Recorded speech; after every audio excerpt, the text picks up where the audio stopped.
Between 1876 and 1880, the St. Mary Charitable Kitchen in Denver, Colorado, registered 67 homeless individuals and began providing them with hot meals.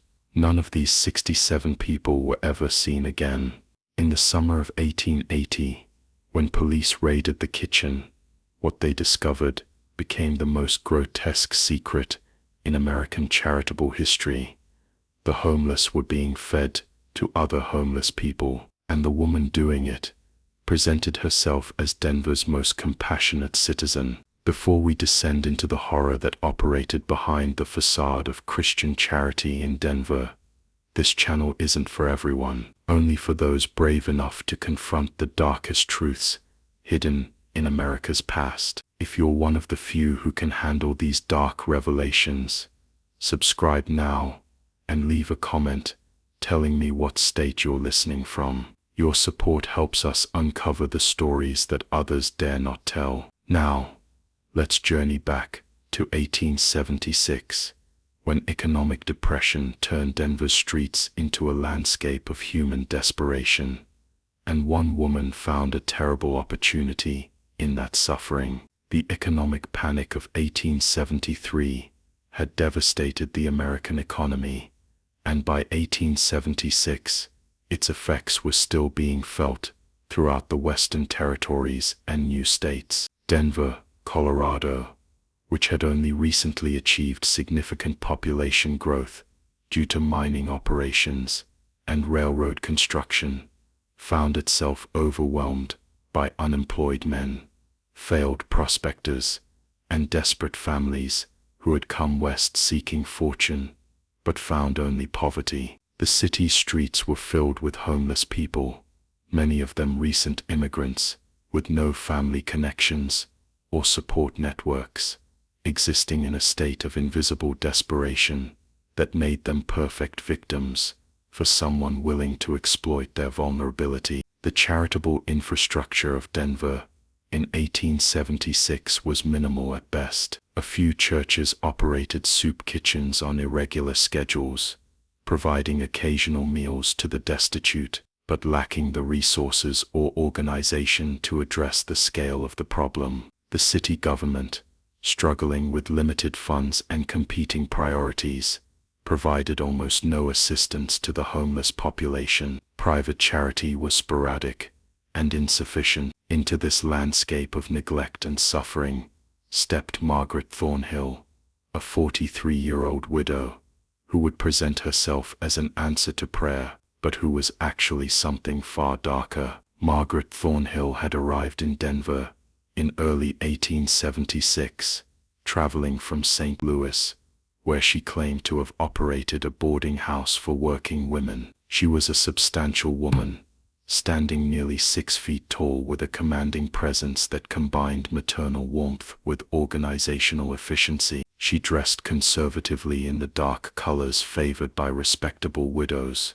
attended Methodist church services regularly, and spoke eloquently about Christian duty to care for the least fortunate members of society. To everyone who met her, she appeared to be exactly what she claimed, a woman of means and compassion, who wanted to dedicate her remaining years to charitable work. In March of 1876, Margaret purchased a large building on the outskirts of Denver's downtown area, a former warehouse that she announced would be converted into the St. Mary Charitable Kitchen. She spent several weeks and a considerable sum of money renovating the building, creating a large dining area where the homeless could receive free meals, a kitchen equipped with industrial-scale cooking equipment, and dormitory-style sleeping quarters, where the most desperate cases could find temporary shelter. She hired 2 assistants, both young women named Sarah Mitchell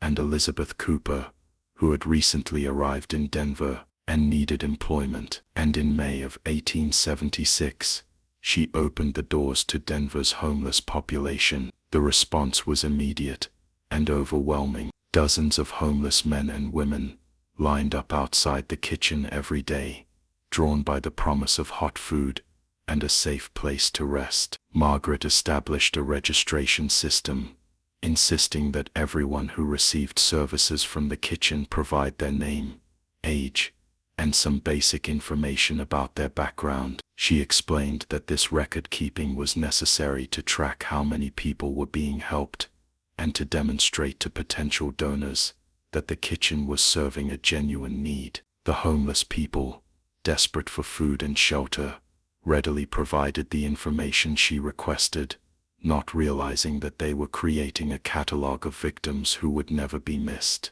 The meals served at St. Mary's Kitchen quickly developed a reputation as the best available to Denver's homeless population, while other charitable operations served thin soup and stale bread.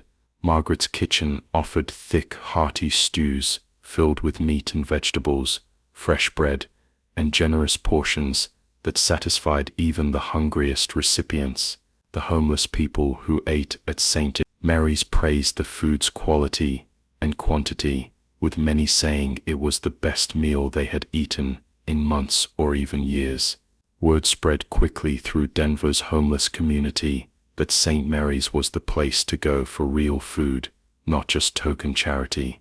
What none of them knew was that the meat in those stews came from people exactly like themselves, previous recipients of Margaret's charity who had been selected for a different kind of service. The system Margaret had created was diabolically efficient, hiding murder and cannibalism behind a facade of Christian compassion that made investigation or suspicion virtually impossible. The process began with the registration system. When homeless individuals came to St. Mary's Kitchen, Margaret would interview them personally, asking detailed questions about their circumstances. She wanted to know if they had family in Denver or elsewhere who might look for them if they disappeared. She wanted to know if they had regular employment or any connections to the broader community. She wanted to know if anyone would notice or care if they vanished. Those who had no connections, no one who would miss them, were marked in her private records as potential candidates for what she internally referred to as special assistance. The homeless people who met Margaret's criteria would be invited to stay in the kitchen's dormitory, told that they could have a warm bed and regular meals while they looked for work or made plans to move on. Most accepted gratefully, seeing it as a temporary respite from the brutal reality of street life.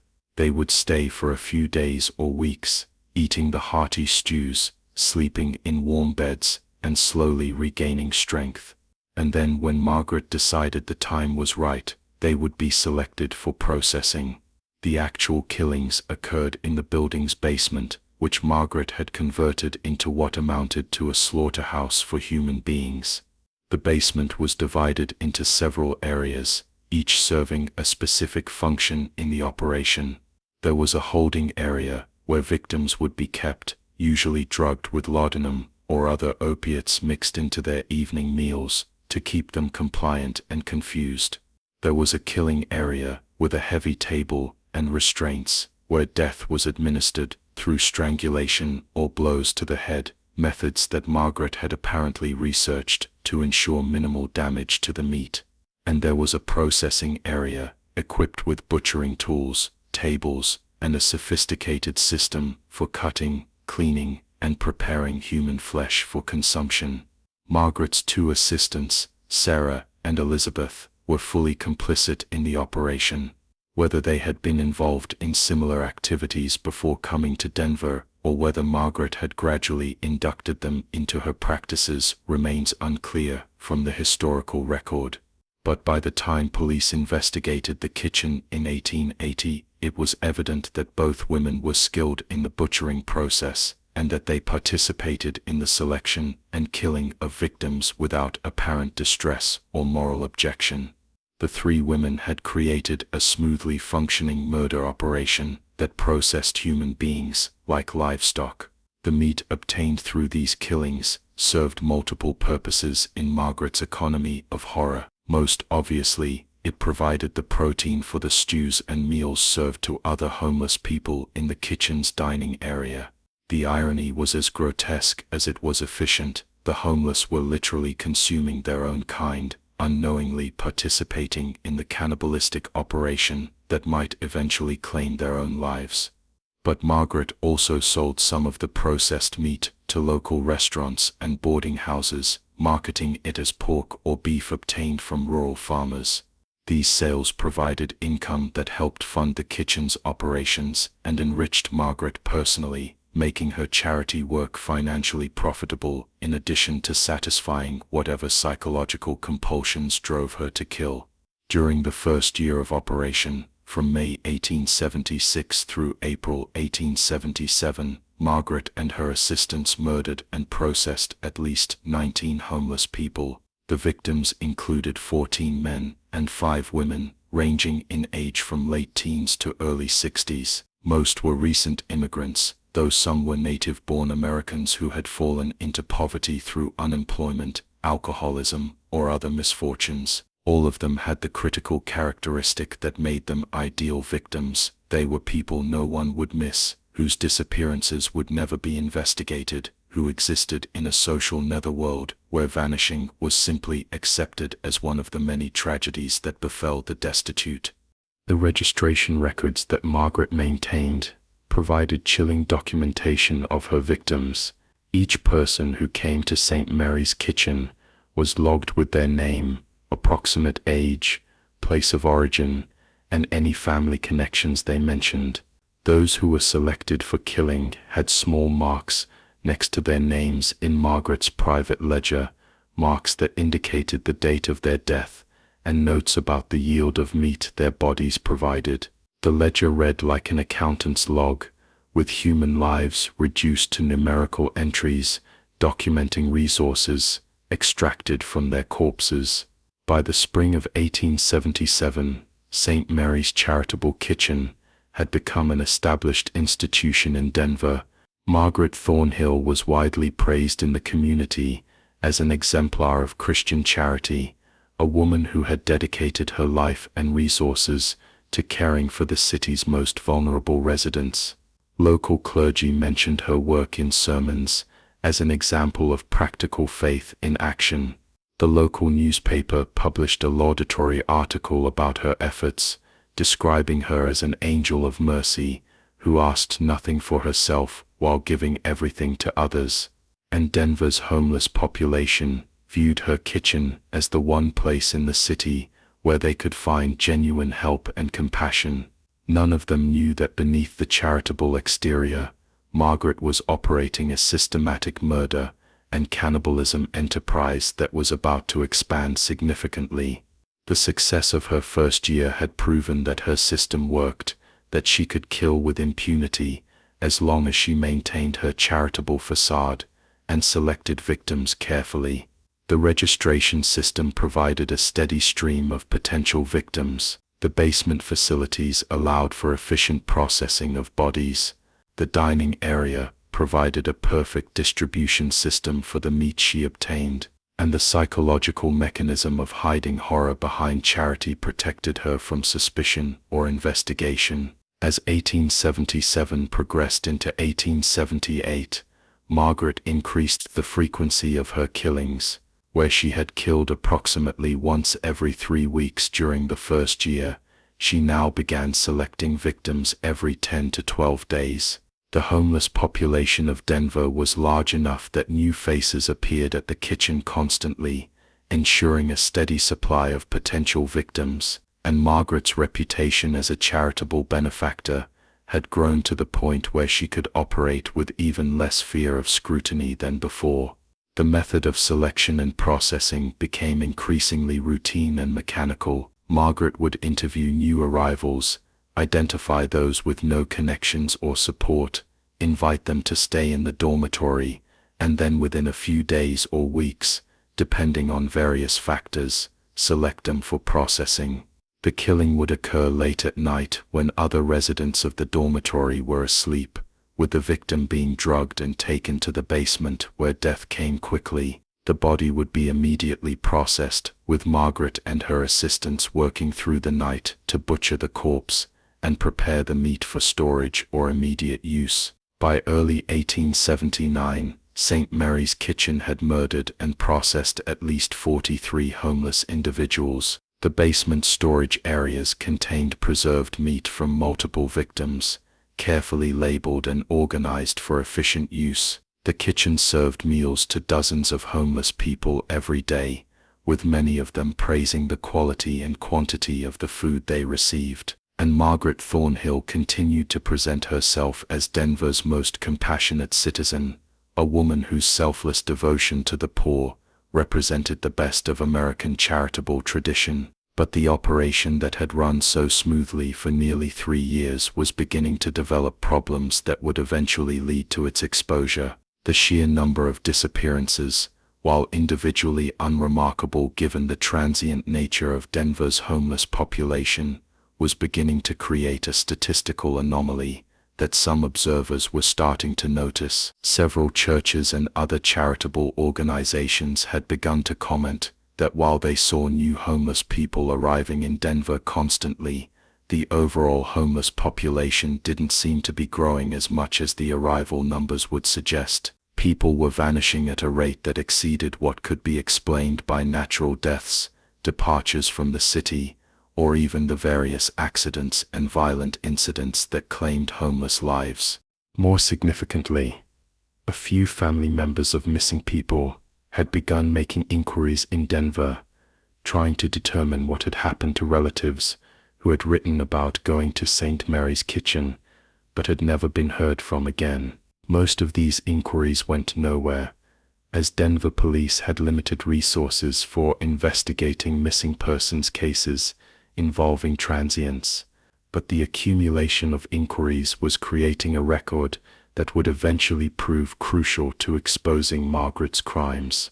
The event that would ultimately bring down St. Mary's Charitable Kitchen occurred in April of 1880, when a Denver police officer named Thomas Crawford became personally invested in finding a missing homeless man. The missing man was Crawford's younger brother, Patrick, who had fallen into alcoholism and homelessness after losing his job in a mining accident. Thomas had been searching for Patrick for several months, following leads through Denver's homeless community and checking with various charitable organizations. Multiple people told him that Patrick had been going to St. Mary's Kitchen regularly, and had mentioned that the woman who ran it had offered him a bed in the dormitory. When Thomas Crawford visited St. Mary's Kitchen and asked Margaret about his brother, she checked her registration records and confirmed that Patrick Crawford had indeed been there, but she claimed that he had stayed only a few days before moving on, saying he was planning to travel south to New Mexico to look for mining work. Thomas, suspicious because his brother had never mentioned any such plans in their last conversation, pressed for more details. Margaret's answers were vague and somewhat contradictory, which only increased Thomas's suspicions. Acting on instinct and personal desperation, Officer Crawford decided to investigate St. Mary's Kitchen more thoroughly than anyone had done before. He began by interviewing homeless people who frequented the kitchen, asking detailed questions about who they had seen there, and whether anyone had disappeared. Several people mentioned knowing individuals who had gone to stay in the dormitory, but had never been seen again. While this could be explained by people simply moving on to other cities, the frequency of such disappearances struck Crawford as suspicious. Crawford then did something that would prove crucial. He obtained Margaret's registration records through a legal pretext and compared them against death records, arrest records, and departure records from railroad and stagecoach companies. What he discovered was startling. Of the 67 people Margaret had registered as receiving extended assistance, including dormitory stays, not one appeared in any other official record. They had not died in hospitals or been found dead on the streets. They had not been arrested or imprisoned. They had not purchased tickets to leave Denver through any legitimate transportation service. They had simply vanished without a trace. This statistical impossibility convinced Crawford that something criminal was occurring at St. Mary's Kitchen. In June of 1880, He presented his findings to his superior officers and requested authorization to search the premises thoroughly. The request was initially met with skepticism, as Margaret Thornhill's reputation as a charitable benefactor made accusations against her seem unlikely. But Crawford's documentation was compelling enough that authorization was eventually granted, and on July 15, 1880, police descended on St. Mary's Charitable Kitchen with a warrant to search the entire premises, including the basement that Margaret had always kept locked and off-limits to everyone except herself and her 2 assistants. What the police found in that basement would shock Denver, and eventually the entire nation, exposing one of the most grotesque operations in American criminal history, and raising disturbing questions about how such horror could have operated for 4 years behind a facade of Christian charity. The police raid on St. Mary's Charitable Kitchen began at dawn on July 15, 1880, with 8 officers led by Sergeant William Harrison, accompanying Officer Thomas Crawford. Margaret Thornhill answered the door with her characteristic composure, expressing polite confusion about why police would need to search her charitable establishment. She offered to show them around the main floor and dormitory areas, maintaining the dignified demeanor that had made her a respected figure in Denver's charitable community. But when Sergeant Harrison informed her that the warrant specifically included the locked basement areas, Margaret's composure faltered for the first time, and a flicker of something that might have been fear or calculation passed across her face. The basement door was secured with a heavy padlock, and Margaret initially claimed to have misplaced the key. When officers threatened to break down the door, she reluctantly produced a key ring from her dress pocket and unlocked the entrance. The stairs descended into darkness that seemed to resist the lantern light the officers carried, and the air rising from below carried odors that immediately troubled the experienced lawmen. The smell of old blood, the smell of rendered fat, the smell of preserved meat, and beneath all of that, a sickly sweet corruption that suggested death and decay. What the officers discovered in that basement would haunt them for the rest of their lives, and would shock a nation that had thought itself beyond being shocked by frontier violence. The basement had been converted into what could only be described as a human slaughterhouse, equipped with everything necessary to kill, process, and preserve human flesh with industrial efficiency. The first area, at the bottom of the stairs, contained what appeared to be a holding cell. Heavy chains were bolted to the walls with restraints clearly designed to secure human beings rather than animals. The floor showed stains that chemical analysis would later confirm as human blood, and scratch marks on the walls suggested that people held in this area had struggled desperately against their restraints. A table held various bottles and vials, which investigation would reveal to be laudanum, chloroform, and other sedatives used to keep victims drugged and compliant before their execution.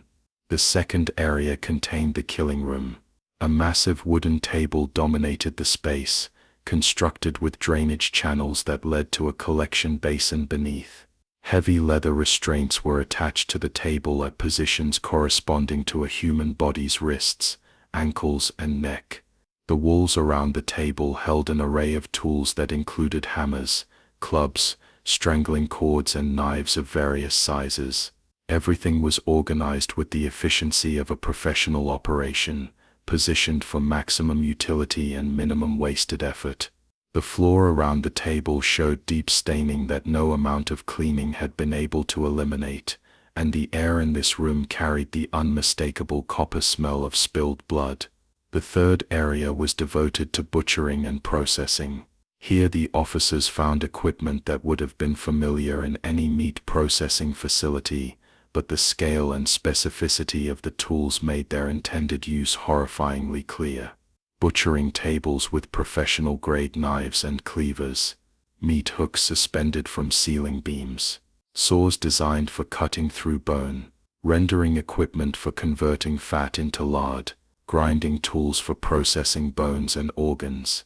Everything was clean and well maintained, showing regular use and careful maintenance. The fourth area contained the preservation and storage facilities.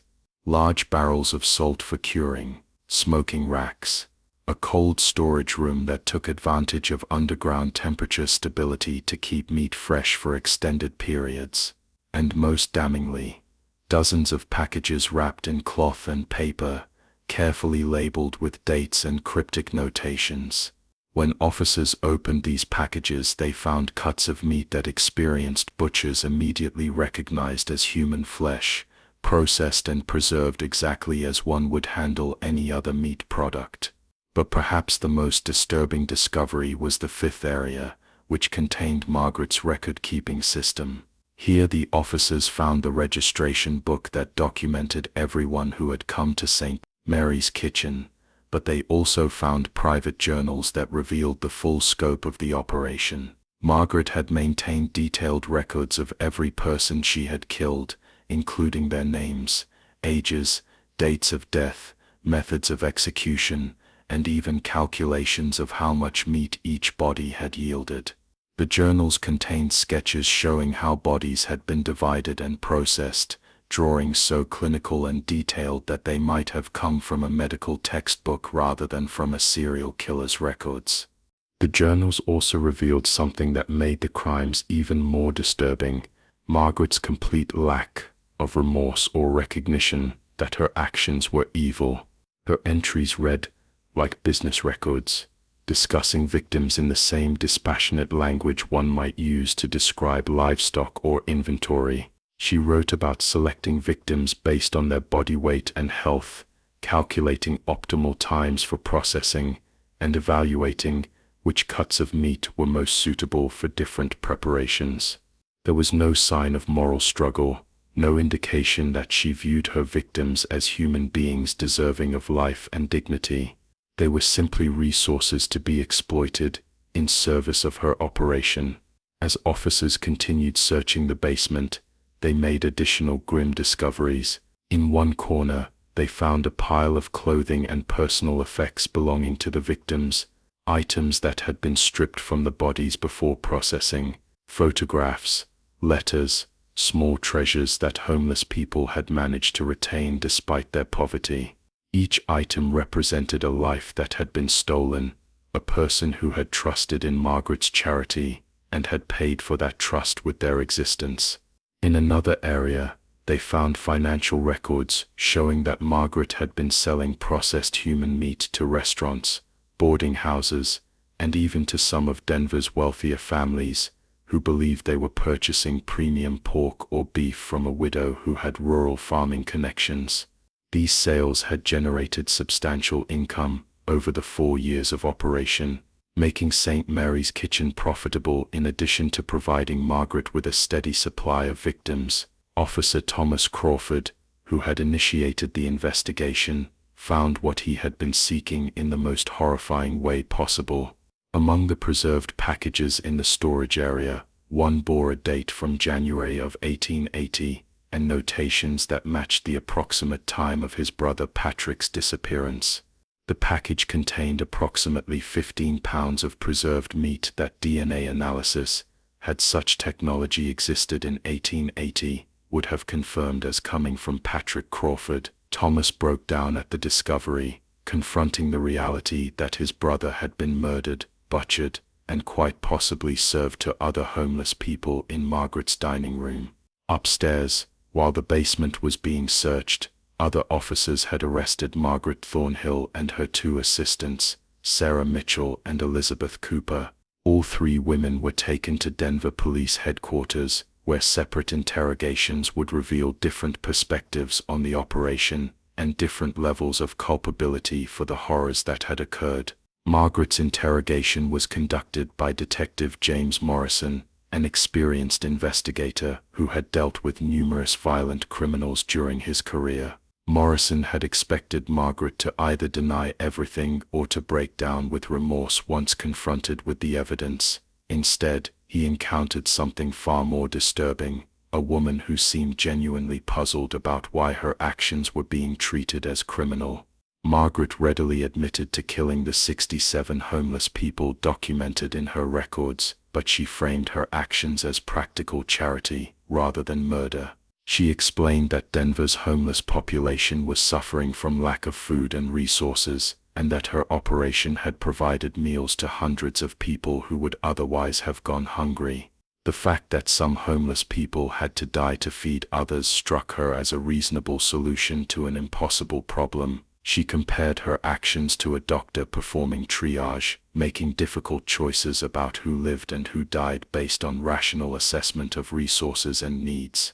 When Detective Morrison pointed out that she had murdered innocent people, Margaret responded that the people she selected were going to die anyway, if not from her hand, then from starvation, disease, or exposure. She had simply made their death serve a purpose by using their bodies to feed others. When Morrison asked about the financial profits she had made from selling human meat, Margaret explained that the income had been necessary to fund the kitchen's operations and to ensure she could continue helping people. The circular logic of killing people to fund a charity that fed people with the flesh of those she killed seemed to make perfect sense to her. Most disturbing of all was Margaret's complete inability to understand why the homeless people's lives had value that should have protected them from being killed and consumed. She viewed them as society's refuse, people who had no families, no jobs, no connections, and no prospects. Their lives, in her estimation, had no inherent worth, and using them to feed others was simply efficient resource management.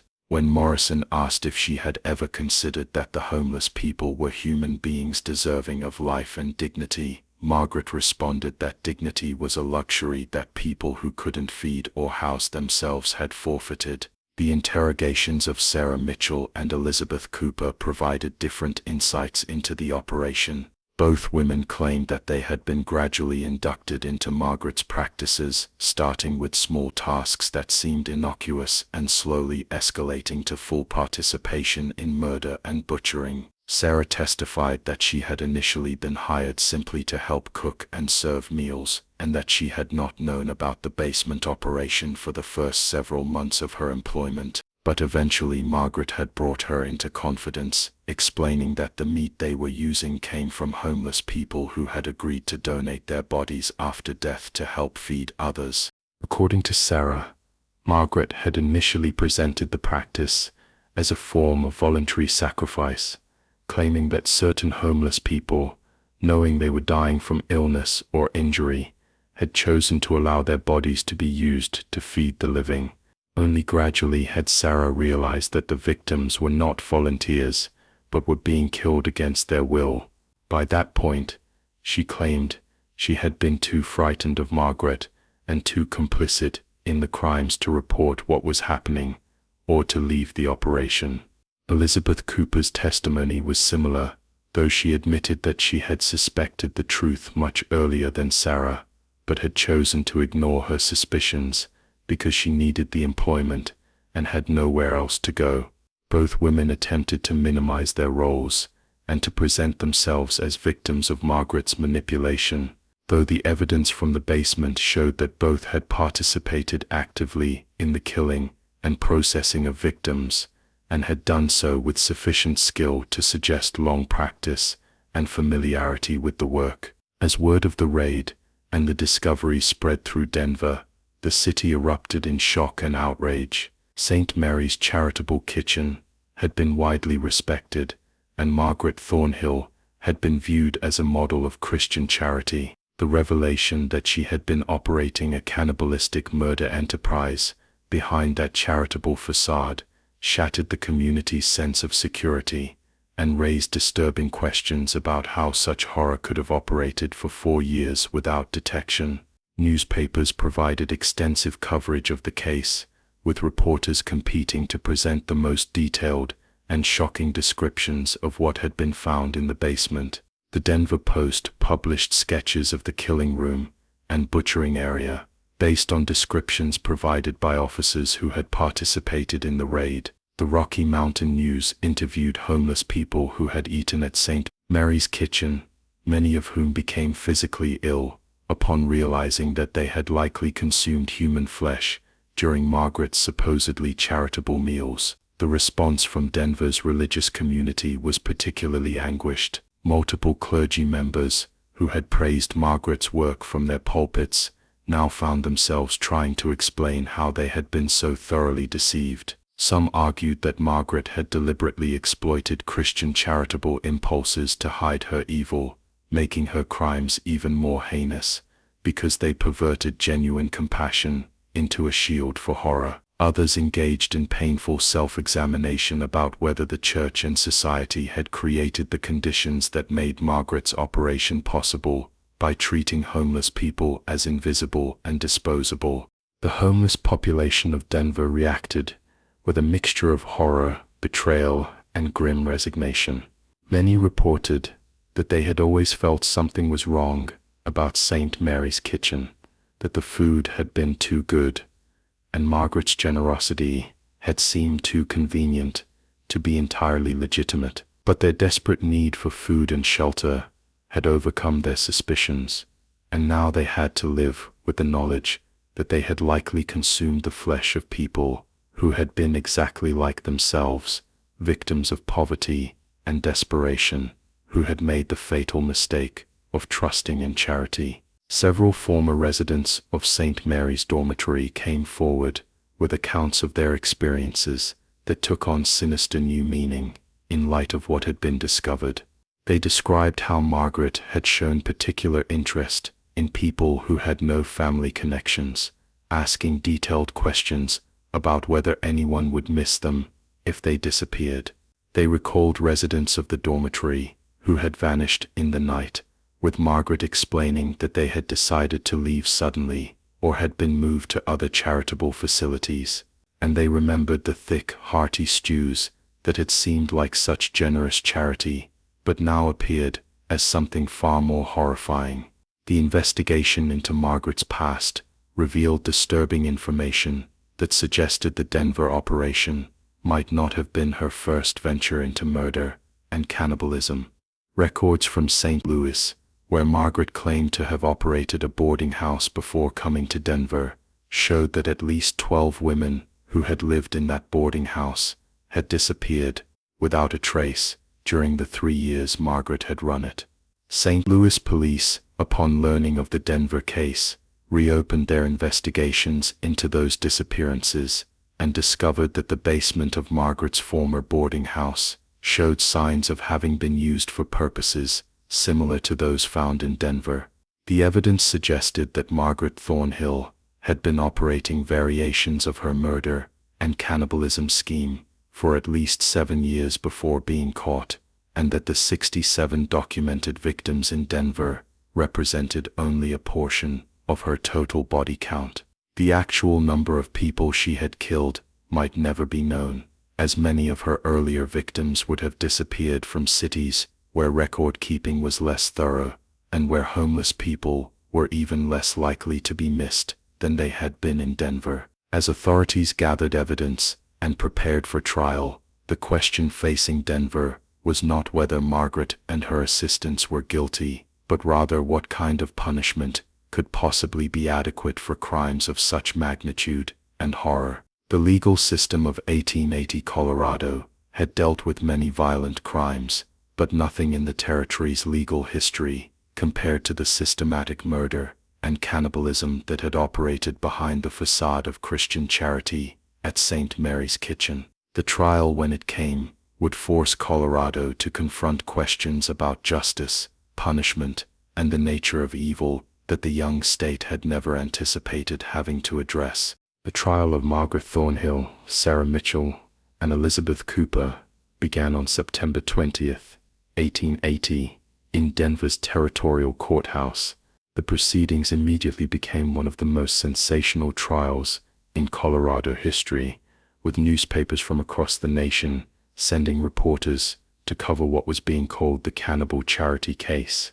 The courtroom was packed beyond capacity every day of the trial, with hundreds of spectators crowding into every available space, and thousands more gathering outside, hoping for news of the proceedings. The question facing the court was not whether the defendants had committed the crimes, the evidence for that was overwhelming, but rather how to understand and punish evil that had disguised itself as Christian compassion. The prosecution was led by District Attorney Robert Henderson, a former military prosecutor who had handled numerous violent crime cases during his career. Henderson understood that while the physical evidence against the defendants was damning, the psychological and moral dimensions of the case required careful presentation to help the jury comprehend crimes that seemed almost beyond human capacity for evil. His strategy was to prove not just that the defendants had killed and processed 67 people, but that they had created a systematic operation that exploited society's most vulnerable members and perverted the very concept of charitable assistance into a mechanism for murder. The defense was complicated by the fact that the three defendants had somewhat different relationships to the crimes and therefore required different defensive strategies. Margaret Thornhill was represented by Charles Whitmore, an experienced criminal defense attorney from Denver, who faced the nearly impossible task of defending a client who had readily admitted to the crimes and showed no remorse for them. Sarah Mitchell and Elizabeth Cooper shared an attorney, Thomas Burke, who attempted to argue that his clients had been manipulated and coerced into participation by Margaret's dominating personality and threats. The key evidence presented by the prosecution included the detailed journals found in St. Mary's basement, which documented every victim by name, date of death, and yield of meat. These journals were read aloud in court, creating a catalogue of horror that left many spectators and even some jurors physically ill. The clinical, business-like language Margaret had used to describe her victims and their processing made the crimes seem even more disturbing, revealing a complete absence of empathy or recognition of human worth. The prosecution also presented testimony from Denver police officers who had participated in the raid, describing in detail what they had found in the basement. The holding cells, the killing room, the butchering equipment, and the storage areas were all described with professional precision, though several officers became emotional when discussing the evidence that suggested how many people had died in that basement. Officer Thomas Crawford's testimony about discovering remains that were likely his brother Patrick proved particularly powerful, providing a human face to the statistics and demonstrating that the victims were not abstractions but real people with families who loved them. Medical experts testified about the evidence found in the basement and the preserved meat in the storage areas, confirming that the processing had been done with considerable skill and that the meat had indeed been human flesh. One physician who had examined the basement facilities testified that the setup showed sophisticated knowledge of butchering techniques and that the equipment had been used regularly and maintained carefully, suggesting long practice and systematic operation rather than desperate improvisation. The prosecution called several witnesses who had unknowingly consumed meals at St. Mary's Kitchen during the period when Margaret was operating her murder enterprise. These individuals, many of them still homeless and struggling with poverty, testified about the thick stews and generous portions that had made St. Mary's Kitchen so popular among Denver's destitute population. Their realization that they had likely consumed human flesh during those meals was visible in their expressions and testimony, and several became physically ill while testifying. Their testimony drove home the point that Margaret's crimes had victimized not just those she killed but also those she fed with the flesh of the murdered. The prosecution also presented evidence about the financial aspects of Margaret's operation, showing that she had sold processed human meat to restaurants, boarding houses, and private customers under the guise of offering premium pork or beef. Witnesses who had purchased meat from Margaret testified about the quality of the product and their horror upon learning its actual source. Several Denver restaurants that had unknowingly served human flesh to their customers faced public outrage and financial ruin, becoming secondary victims of Margaret's enterprise.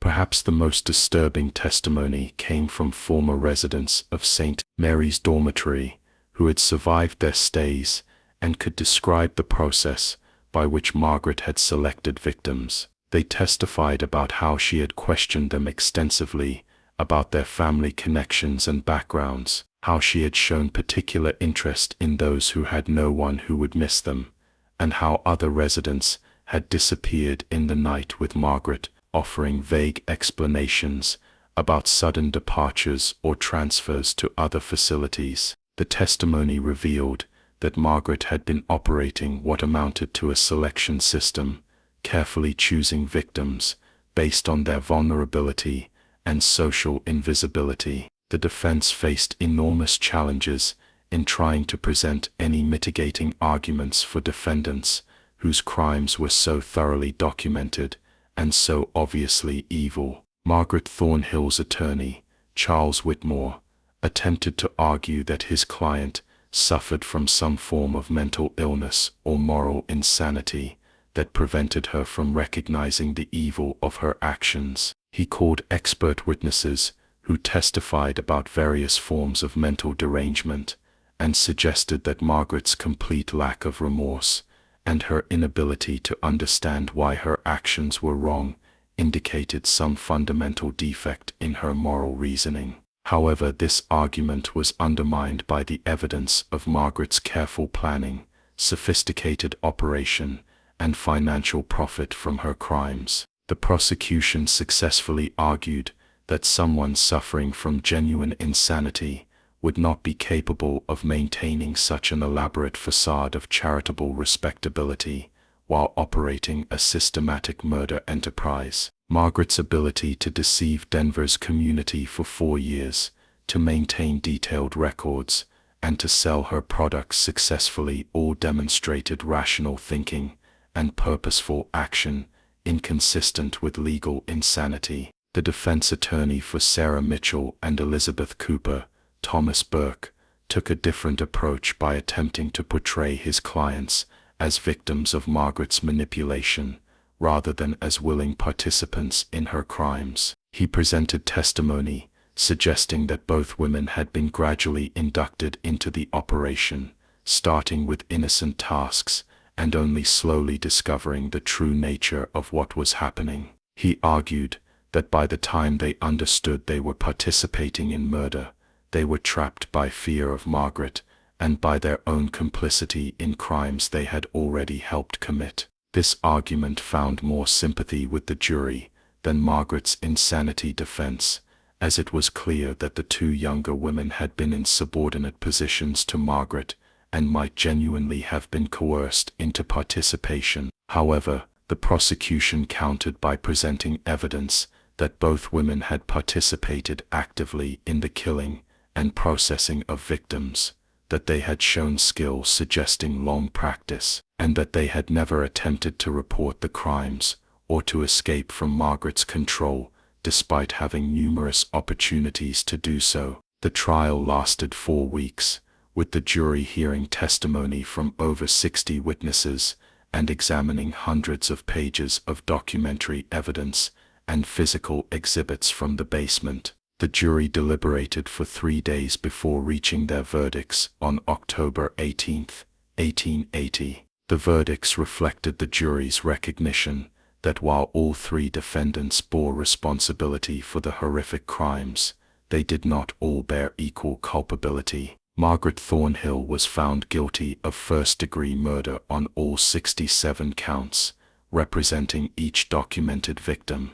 The jury concluded that Margaret had conceived, organized, and directed the entire operation, that she had selected the victims, and that she had done so with full awareness and without remorse. Given the number of victims, the particularly heinous nature of the crimes, and Margaret's complete lack of remorse, the jury recommended that she be sentenced to death by hanging. Sarah Mitchell and Elizabeth Cooper were found guilty of second-degree murder on 32 counts each, representing approximately half of the victims who had died during the period of their employment. The jury apparently concluded that while both women had participated in the murders, they had done so under Margaret's influence and possibly coercion. They were sentenced to life imprisonment with the possibility of parole after serving 30 years. The judge, in pronouncing sentence on October 20th, 1880, delivered a statement that addressed the moral and legal issues the case had raised. He acknowledged that the defendants had exploited society's most vulnerable members, people whose poverty and homelessness had made them invisible to the very community that should have protected them. He emphasized that the law drew clear distinctions between legitimate charity and the perversion of charitable facade to hide systematic murder and cannibalism. The judge also addressed the question of why Margaret's operation had gone undetected for so long, noting that society's indifference to homeless people had created the conditions that made her crimes possible. He stated that the victims had been murdered not just by Margaret's hand, but also by a social system that treated homeless people as disposable and unworthy of concern or protection. The case, he suggested, should serve as a call for reform in how society addressed poverty and homelessness. The execution of Margaret Thornhill took place on November 15, 1880, at the Colorado Territorial Prison. Over 4,000 spectators gathered to witness the hanging, making it one of the largest public executions in Colorado history. According to witnesses, Margaret maintained her composure and her apparent inability to understand why she was being punished as she mounted the scaffold. Her final words, as reported by newspapers, were a statement that she had only tried to help people and that someday society would understand that she had done what was necessary. Margaret was pronounced dead 17 minutes after the trapdoor opened, a longer time than usual, suggesting that the execution had not been conducted with perfect precision. Her body was buried in an unmarked grave in the prison cemetery, with officials fearing that a marked grave might become a site of morbid curiosity, or worse, some kind of perverse memorial. The fates of Sarah Mitchell and Elizabeth Cooper followed very different trajectories. Both women were transferred to the Colorado Women's Prison, where they served their sentences under harsh conditions that reflected both society's horror at their crimes and the general brutality of 19th-century prison systems. Sarah Mitchell died in prison in 1893, succumbing to tuberculosis at age 37. She had maintained until her death that she had been manipulated into participation in Margaret's crimes and had expressed what appeared to be genuine remorse for her actions. Elizabeth Cooper survived her imprisonment and was paroled in 1912 after serving 32 years. She moved to California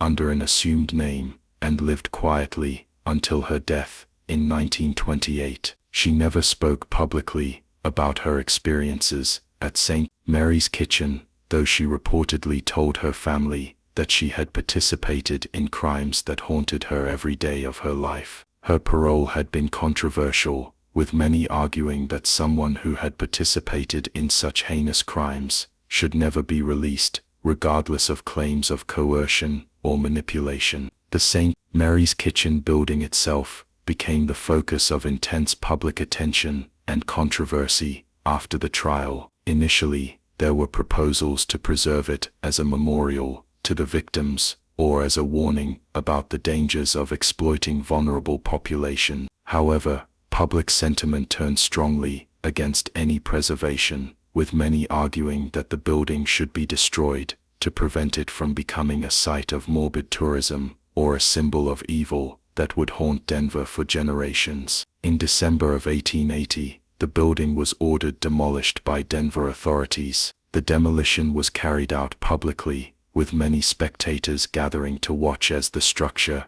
that had housed such horror was reduced to rubble. The basement was filled with lime and concrete, permanently sealing the spaces where so many people had died. The site was eventually sold and developed into commercial property, though for many years businesses located there struggled to attract customers who were aware of the location's history. The St. Mary's Kitchen case had lasting impacts on how Colorado and other jurisdictions approached charitable operations and the protection of vulnerable populations. New laws were enacted requiring charitable organizations to register with state authorities, to maintain transparent financial records, and to submit to periodic inspections. Regulations were established requiring that charitable kitchens and shelters maintain records of everyone they served and report any disappearances to police immediately.